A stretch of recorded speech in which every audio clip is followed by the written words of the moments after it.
بسم اللہ الرحمن الرحیم۔ السلام علیکم دوستو بھائیو، کیسے ہیں آپ؟ میں ہوں ادریس الرحمان یوٹیوب چینل کے ساتھ۔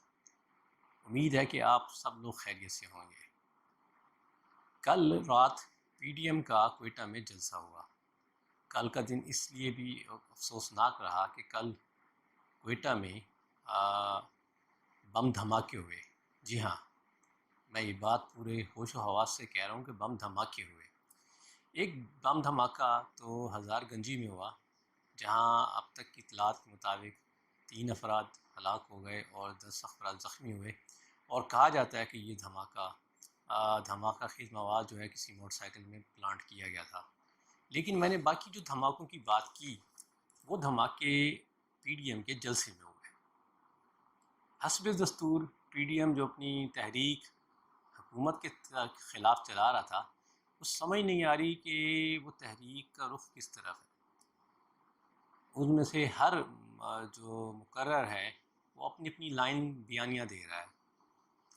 اب سمجھ یہ نہیں آ رہی کہ پی ڈی ایم کیا حکومت گرانا چاہ رہی ہے یا ملک گرانا چاہ رہی ہے۔ جی ہاں، کیونکہ کل کے جلسے میں کچھ یوزول سپیکر جو کہ اس طرح کی باتیں کر رہے تھے، اور کچھ ان یوزول سپیکر، مثلا اچھا اس سے پہلے ایک اور بات کہ پی ڈی ایم کے جلسے سے پہلے ایک خبر، بہت بڑی خبر بن گئی، یعنی خبر سے پہلے خبر بن گئی، یعنی محسن داور صاحب کو گرفتار کر لیا گیا اور انہیں سیکورٹی وجوہات کی بنیاد پر جلسے میں شریک نہیں ہونے دیا گیا۔ بات یہ کہ یہ ایک غیر ضروری طور پہ ایکشن تھا۔ مجھے نہیں معلوم کہ اس کے پیچھے کس کی ذہن رسا کام کر رہا تھا، لیکن یہ غیر ضروری طور پہ ایکشن ہوا، اور خواہ مخواہ محسن داور صاحب کو وہ پذیرائی ملی جو شاید ان کو نہیں ملتی تھی۔ تو بدقسمتی یہ ہے کہ آج کل کے زمانے میں یہ بہت اچھا ٹرینڈ بن چکا ہے کہ کسی بھی بونے کو قداور ثابت کرنا ہو تو اس کے خلاف اس طرح کی کارروائیاں ڈال دی جائیں۔ تو میرا خیال ہے کہ جو لوگ یہ کارروائیاں ڈال رہے ہیں ان کو سوچنا چاہیے کہ بونوں کو قداور مت بنائیں، اور غیر ضروری ایشوز کو ایشوز مت بنائیں۔ تو آج کے تجزیے کی طرف لوٹتے ہیں کہ میں نے آپ سے کہا کہ بم دھماکے ہوئے۔ جی ہاں، انس نورانی صاحب ماشاءاللہ ایک سمجھدار اور ایک قابل والد کی اولاد ہیں۔ کل انہوں نے اپنے خطاب میں آزاد بلوچستان کی بات کی، تو جمعیت علماء پاکستان JUP، میرے ہمیں بلوچستان میں کوئی اتنا قابل ذکر اسٹیک بھی نہیں ہے، اسمبلیوں میں کوئی خاص نمائندگی نہیں ہے، تو انس نورانی صاحب کا ایک ایسی بات کہنا یقینی طور پہ ان کے جو چاہنے والے ہیں اور ان کو بھی نیچرلی ان سے بدگمان کرے گا۔ تو اب کی بار بھی انہوں نے حسب دستور وہی اسی موضوعات پہ بات کی۔ ہاں، البتہ انہوں نے جس میں ایک نئی بات کی، اور میرا خیال ہے کہ انہوں نے شاید چند طبقات کو خوش کرنے کے لیے یہ بات کی۔ شاید ان کی حلقہ انتخاب میں ایسے افغانی بھی موجود ہوں جو رہتے تو افغانستان میں تھے، لیکن افغانستان کے زیادہ حالات کی وجہ سے پاکستان میں سیٹل ہوں، اور جن کی اثاثے اور جن کی زمینیں وہاں، تو انہوں نے ان کے پوائنٹ آف ویو سے کہا کہ جی ہمیں افغانستان جانے کے لیے کسی ویزے کی ضرورت نہیں ہے، ہم آزادانہ طور پہ جائیں گے، اور یہ جو باڑ لگا دی گئی ہے اس باڑ کو ہم اکھاڑ پھینکیں گے۔ تو محمود صاحب کی بات اپنے ان لوگوں کو خوش کرنے کی حد تک تو ٹھیک ہوگی، لیکن کافی حد تک پختون کو شاید یہ بات سوٹ نہیں کرتی، کیونکہ پختون پاکستان میں ماشاءاللہ سیٹلڈ ہیں، اور اپنے علاقوں کو چھوڑ کر کافی سارے پختون پنجاب اور سندھ میں، خاص طور پہ کراچی میں سیٹل ہیں، اور وہاں بڑے اچھا کاروبار کر رہے ہیں۔ ایون میں ملتان میں دیکھتا ہوں کہ اس شہر میں جگہ بجا چائے کے ہوٹل کھلے ہیں، ماشاءاللہ بڑا اچھا کام کر رہے ہیں، اور ان کی ایکسپرٹیز سے یقیناً میں بھی معترف ہوں کہ وہ پراٹھے جو بناتے ہیں ماشاءاللہ کیا بات ہے پراٹھوں کی، اور ان کی یہاں جو چائے کا سٹف ہے وہ تقریباً سارا دن اور رات تک گئے تک یہ ان کے ہوٹل چلتے رہتے ہیں۔ تو ان کے ماشاء اللہ اس ملک سے کافی سارے معاشی مفادات وابستہ ہیں، اور میرا خیال ہے کہ ان کی اپنی پشتونوں کی اکثریت جو ہے یہ ان کی اس بات کو پسند نہیں کرے گی۔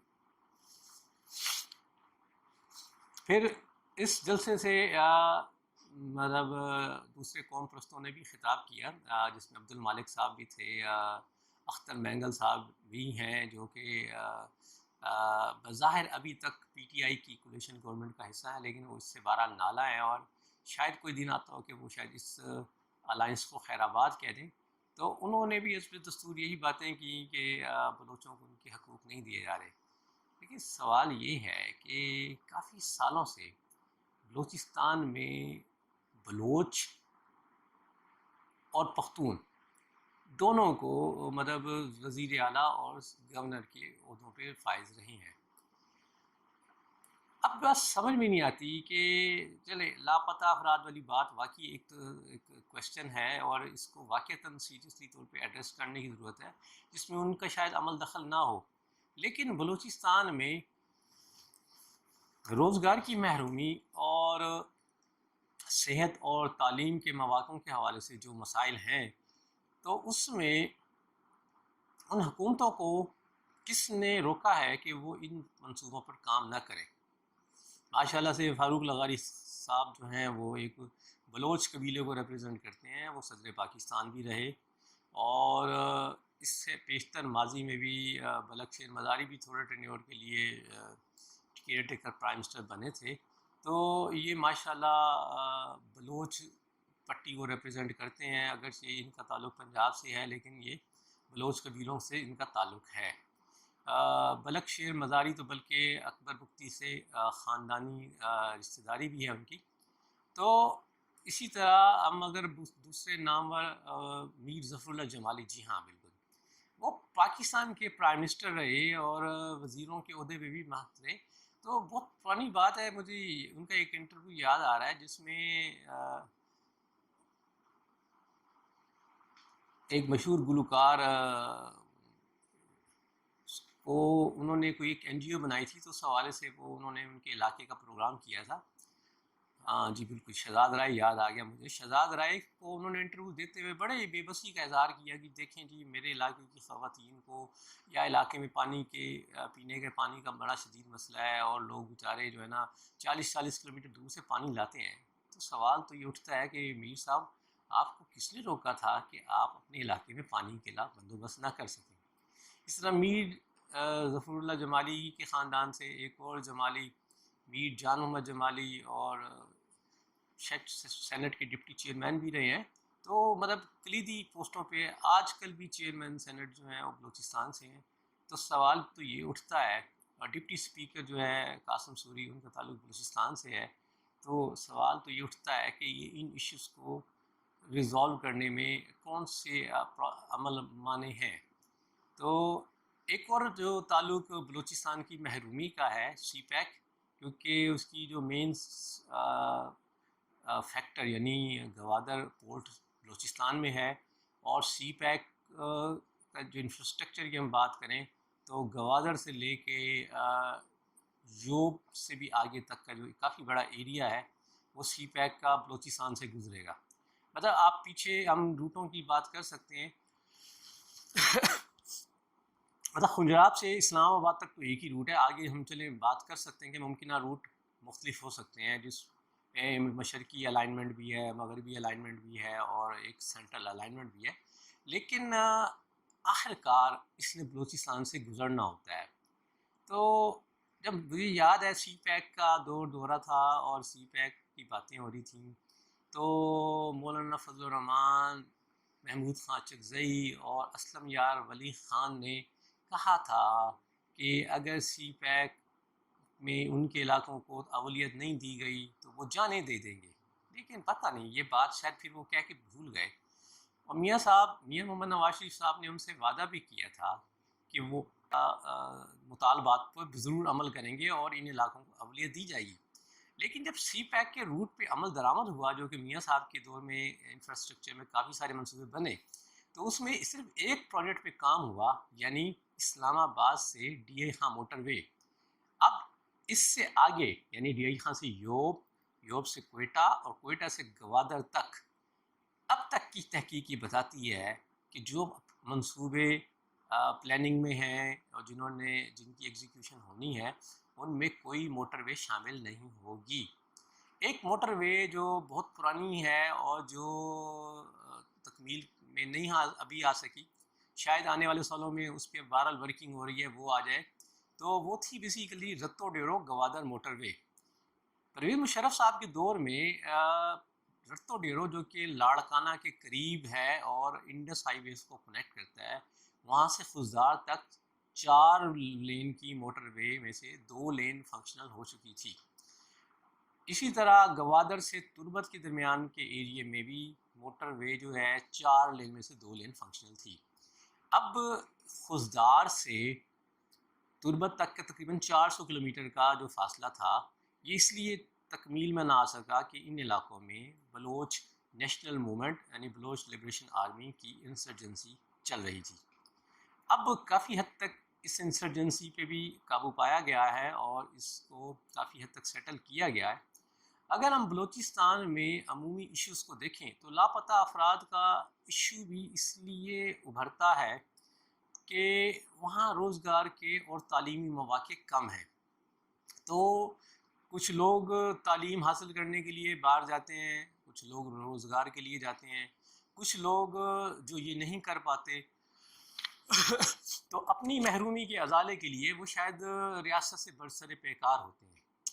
اچھا، اس منظر نامے میں کیونکہ بلوچستان کے حوالے سے انٹرنیشنل سازشیں بھی بہرحال کافی ہیں، بہت سارے کچھ بلوچ رہنما ہیں جو اس وقت پاکستان سے باہر مقیم ہیں، ہمارے کچھ بہی خواہ، میں بہی خواہ کہوں گا کیونکہ وہ ہمارے خیر خواہ ہیں، وہ چاہتے ہیں کہ ہم اوپر نہ جا سکیں یا چاہتے ہیں کہ یہ خطہ ترقی نہ ہو، تو وہ کچھ نہ کچھ ہماری ٹانگیں کھینچنے کے در پہ رہتے ہیں۔ اس میں ماشاءاللہ ایک کردار جو ہے، بلکہ بہت نمایاں کردار جو ہے، وہ انڈیا کا ہے۔ ایران کو بھی کچھ ان معاملوں میں ریزرویشنیں ہیں، اس کو بھی پتہ نہیں شاید کچھ مسائل ہیں کہ وہ بھی بلوچستان کی ترقی نہیں چاہتے، کچھ حصے داری ان کی بھی ہے۔ سی پیک کیونکہ چائنا کا پروجیکٹ ہے اور یہ چائنا کو زیادہ فائدہ دیتا ہے، تو اسی وجہ سے امریکہ بہادر انکل سام کو بھی اس میں کچھ مسائل ہیں، کچھ اور بھی ہے، قوتیں ہیں، تو یہ ساری حصے دار ہیں، تو نیچرلی بلوچستان میں فورن فنڈنگ ہو رہی ہے۔ کلبھوشن صاحب بھی جو ماشاءاللہ ہمارے ابھی تک مہمان ٹھہرائے ہوئے ہیں اور ابھی ہم ان پہ جو عدالت نے فیصلہ دیا تو اس میں عمل درآمد اس لیے نہیں ہوا کہ آئی سی جے کی کچھ ریکوائرمنٹس ہیں، تو وہ بھی اسی معاملے کو دیکھنے کے لیے یہاں موجود تھے، تو یقیناً وہاں فنڈنگ کا ایلیمنٹ بھی ہے، تو وہ اس میں بہرحال یہ اس فیکٹر کو دیکھنے کی ضرورت ہے کہ یہ لاپتہ افراد جو ہیں ان کو ریاست کو بھی دیکھنا چاہیے کہ اپنی لوگوں کو اگر وہ ان میں مسائل ہیں تو ان کی واقعی پروسیکیوشن کی جائے، اور اگر وہ نہیں ہے تو ان کو آزادانہ طور پہ اپنے علاقوں میں رہنے کی اجازت دی جائے۔ میرا بہرحال انالیسز یہ ہے کہ ان علاقوں میں اگر روزگار کو بہتر کر دیا جائے تو کافی حد تک یہ شورش والے مسئلے ختم ہو جائیں گے۔ تو رہا جہاں تک سوال کہ بلوچستان کی محرومی کے، تو یہ سوال بھی اٹھتے ہیں ان لوگوں کی طرف جو اس پی ڈی ایم کے جلسے میں موجود تھے، یعنی مسلم لیگ نون اور پیپلز پارٹی، کیونکہ پچھلے 10 سال کی حکومتوں میں یہ حصے دار رہے ہیں۔ زرداری صاحب نے آغاز حقوق بلوچستان کے حوالے سے ایک پروگرام شروعات کی تھی، لیکن اس پہ لگتا ہے کہ بہت زیادہ کام نہیں ہوا۔ جنرل کیانی کے زمانے میں بلوچستان میں کچھ ڈیولپمنٹل ورک پہ ہوا تھا اور انہوں نے کافی حد تک بلوچ جو ناراض تھے بھائی انہیں گلے بھی لگایا اور ان کو روزگار کے سلسلے بھی دیے، کچھ کان کنی کے پروجیکٹس تھے جن پہ آرمی نے کام کیا تھا اور ان کو ڈیولپ کیا تھا، تو مزید بہرحال ضرورت ہے۔ تو کہنا یہ تھا کہ اگر میاں صاحب اولیت اسلام آباد ڈی آئی خاں موٹر وے کے بعد یوب اور کوئٹہ اور گوادر تک کے منصوبوں کو دیتے اور پنجاب میں بننے والی ملتان لاہور موٹر وے، ملتان سکھر موٹر وے اگر یہ نہ بنائی جاتی تو شاید اس وقت بلوچستان کے حالات بھی کافی حد تک بدل سکتے تھے۔ تو بہرحال اس جو مطالبے، اچھا بڑے مزے کی بات یہ کہ پی ڈی ایم میں جو بہت سارے مطالبات ہیں اور ان میں اکثر کا تعلق وہاں بیٹھے ہوئے لوگوں کے ساتھ کوئی نہ کوئی تعلق ہے. مطلب وہ جو انگلی اٹھاتے ہیں ایک طرف تو پتہ لگتا ہے وہ 4 انگلیاں ان کے آس پاس اٹھ رہی ہوتی ہیں. جی ہاں. مطلب اختر مینگل صاحب کی ایک تھا کہ جی بلوچستان میں حکومتیں نہیں بنانے دی جاتی. تو بالکل صحیح گلا کیا انہوں نے. تو جناب میاں صاحب کو بھی یہ گلا ہے کہ جی ان کی حکومت کو ٹاپل کیا گیا. تو ان کی حکومت کو جب پچھلے ٹرنیور میں ایک کولیشن گورنمنٹ بنی تھی جس میں ڈاکٹر عبد المالک پہلی ٹرم میں سی ایم بنے تھے اور اگلی ٹرم میں رئیس ثانی صاحب نے سی ایم بننا تھا. جب رئیس ثانی صاحب کی ٹرن آئی تو پھر بلوچستان میں ایک انقلاب آیا اور پھر مریم نواز شریف نے بھی اس مسئلے پہ بات کی کہ جی یہاں رات و رات ماں باپ کے نام سے پارٹی بن جاتی ہے. تو اس پارٹی کے بننے میں جناب زرداری صاحب کا بڑا دخل تھا. تو یہ تو اپنے بھائی بلاول بھٹو صاحب سے پوچھے نا کہ یہ ایشوز جو تھے یہ تو ان کے والد محترم کی مہربانی کی وجہ سے ہوئے. انہی کی والد محترم کی مہربانی کی وجہ سے مسلم لیگ نون کا ایک خواب جو شرمندہ تعبیر ہونے جا رہا تھا کہ یعنی پہلی دفعہ انہوں نے سینٹ میں اکثریت مل رہی تھی اور وہ چیئرمین سینٹ بنانے کی پوزیشن میں تھے. تو زرداری صاحب کی مرہون منت سے انہیں بھی یہ منہ دیکھنا پڑا اور جناب چیئرمین شپ بھی گئی ان کے ہاتھ سے اور زرداری صاحب ڈپٹی چیئرمین شپ لے بیٹھے. تو یہ گلہ بھی نواز شریف صاحب کو زرداری صاحب سے کرنا چاہیے کہ جناب آپ کی مہربانی سے یہ ہوا. ہو سکتا ہے کہ اس میں کہیں سہولت کاری کا کوئی ایلیمنٹ ہو لیکن جو فرنٹ پہ کردار تھے وہ یہ تھے اور ان فنکاروں کی کارگزاری کے بغیر یہ ڈرامہ نہیں چل سکتا تھا.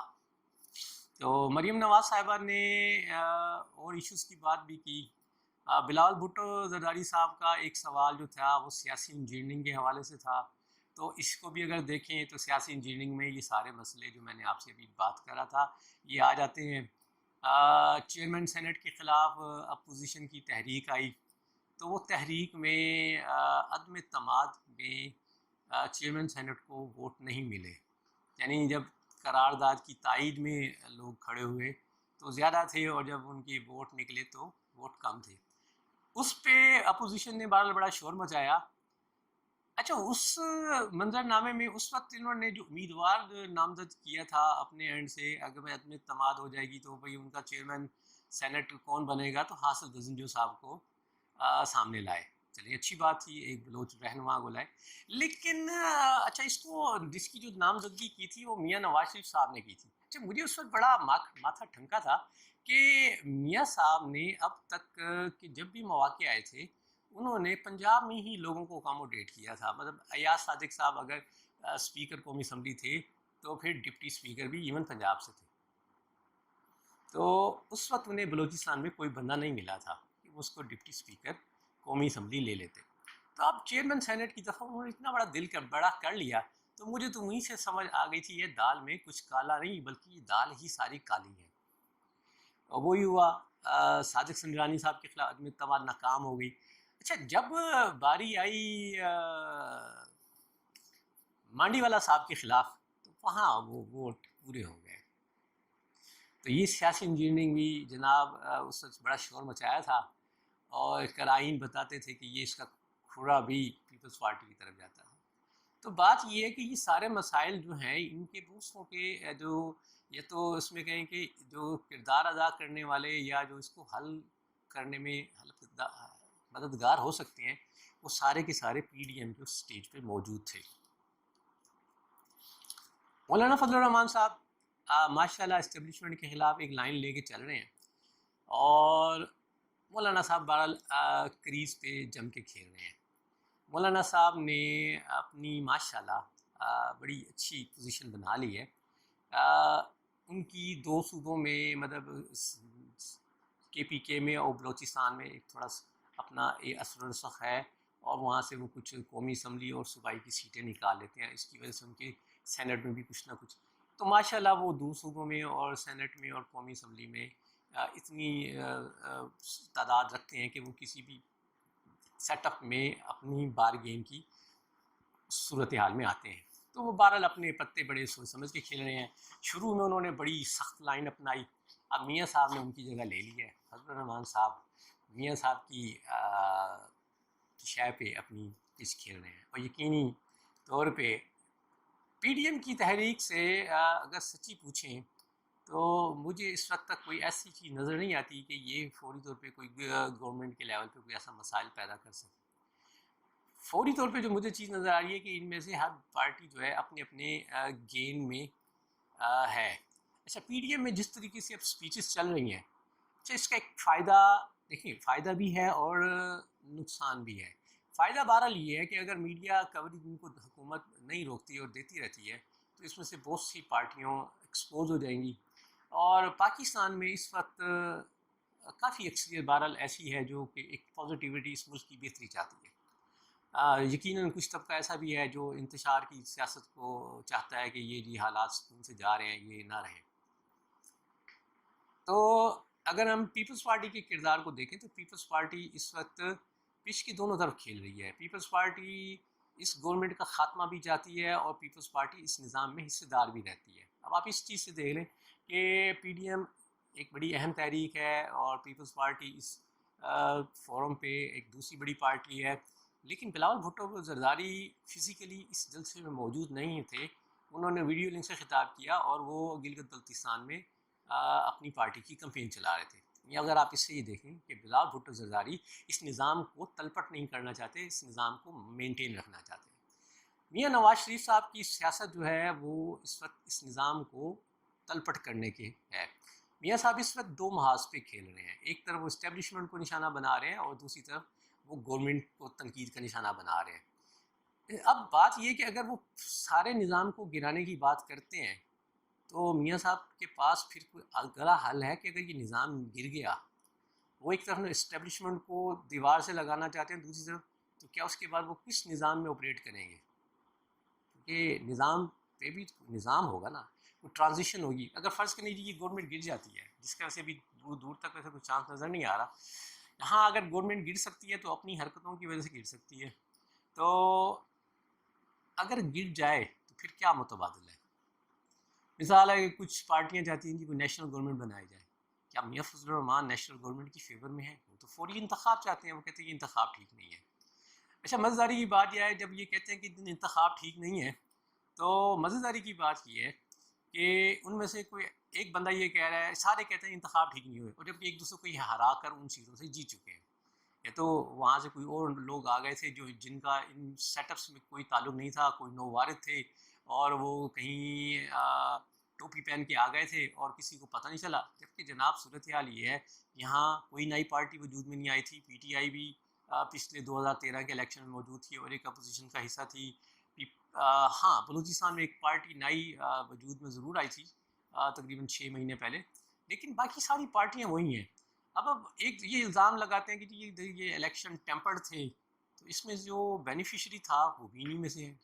اگر یہ ٹیمپرڈ تھے تو ان میں جو لوزر ہیں وہ بھی انہی میں سے ہیں. تو یہ مطلب کویشچن یہ ہے کہ کیا ان کی جو جیت ہے کیا وہ بھی ٹیمپرنگ کا نتیجہ ہے، کیا ان کی جو ڈیفیٹ ہے کیا وہ ٹیمپرنگ کا نتیجہ ہے؟ اچھا اسی اسمبلی کو مولانا صاحب شروع دن سے کہتے رہے کہ یہ ایک ناجائز اسمبلی ہے اور صدارتی امیدوار کے طور پہ بھی آ گئے تھے اور ووٹ بھی لے لیے تھے. اب مطلب یہ دو عملی سمجھ میں نہیں آتی کہ آپ ایک وقت میں ایک چیز تو کہہ سکتے ہیں، دونوں چیزیں نہیں کر سکتے.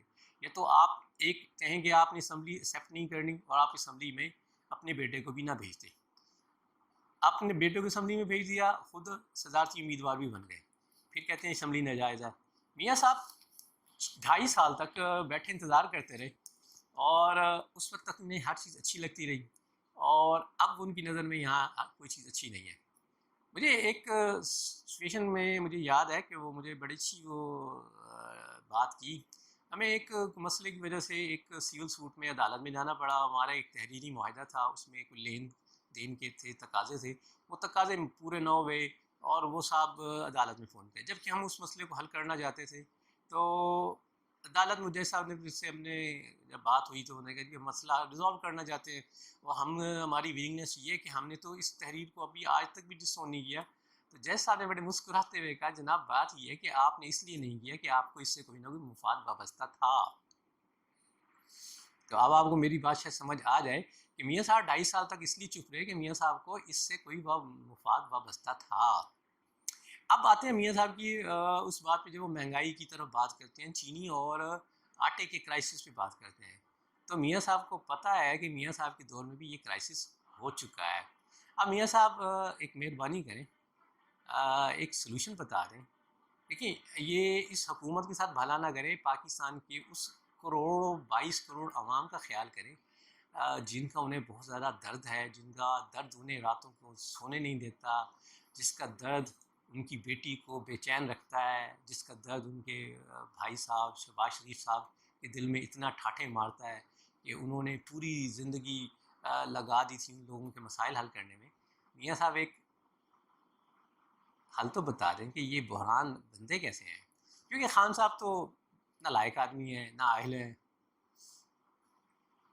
انہیں تو کسی قسم کا پتہ نہیں ہے, اور واقعی وہ اس حوالے سے کہ انہیں ان جگلڑیوں کا نہیں پتہ جو ہوتی ہیں. ویسے ایک اور بات اور بھی ہے کہ شوگر انڈسٹری پاکستان کی شاید واحد انڈسٹری ہے جس میں صنعت کار کم اور سیاستدان بہت زیادہ ہیں.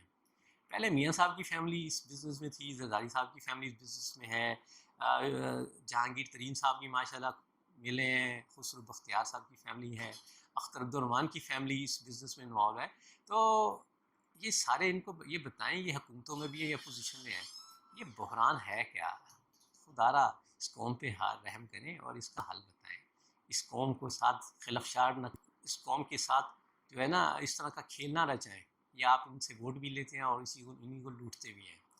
اسی طرح اگر آٹے کو دیکھیں تو آٹے میں بہت زیادہ فلور ملیں جو ہے نا, وہ پنجاب میں تو مسلم لیگ کے جو نمائندگان ہیں یا ان کے جو ووٹرز ہیں ان کی ملکیت ہے. تو یہ بحران کہاں ہے؟ خدارا مہربانی کریں اور ہمیں کوئی حل بتائیں اور اس قوم پہ رحم کریں. اب آتے ہیں میاں صاحب کے اور آخری پارٹ کی طرف, جس میں انہوں نے دو آرمی کے صحاب پر کلیئرلی الزام لگایا.